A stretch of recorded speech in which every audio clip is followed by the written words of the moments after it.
Look, babe. Oh, look, babe. Can I touch? Yes, ma'am.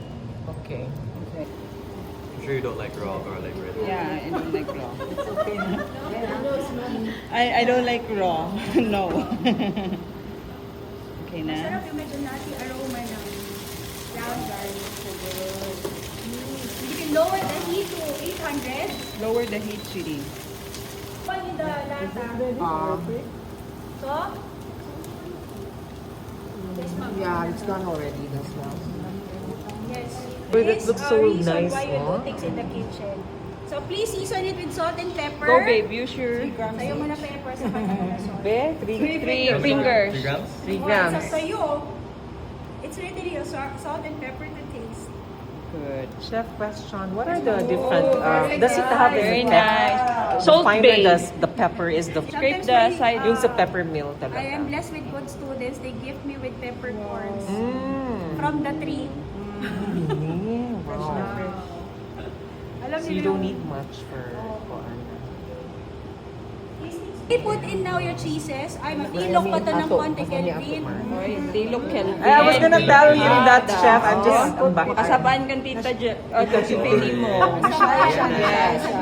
Yeah, kasabayan is ano, gets scolded.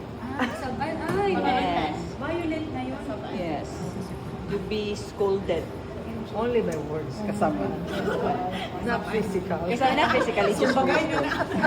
Ay, sorry, sa kanila pala.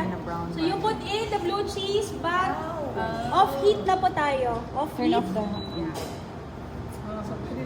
Cheese. And then, you make a consensus if you only want half of the garlic powder. Ikaw, because mami, ganan man si mami, dagan powder. We put all na. Yeah, just half of the cheese, but Let's all try. powder. Oo. Half of the cheese, babe. I think and then, it may kalawan na ito, mga bisig-bisig ka. ito po.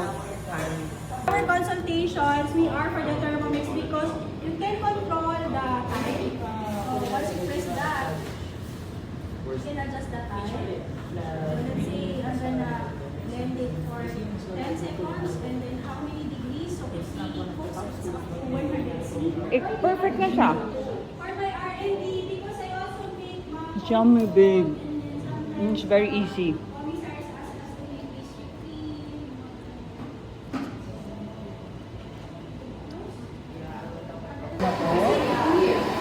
Ay, sorry.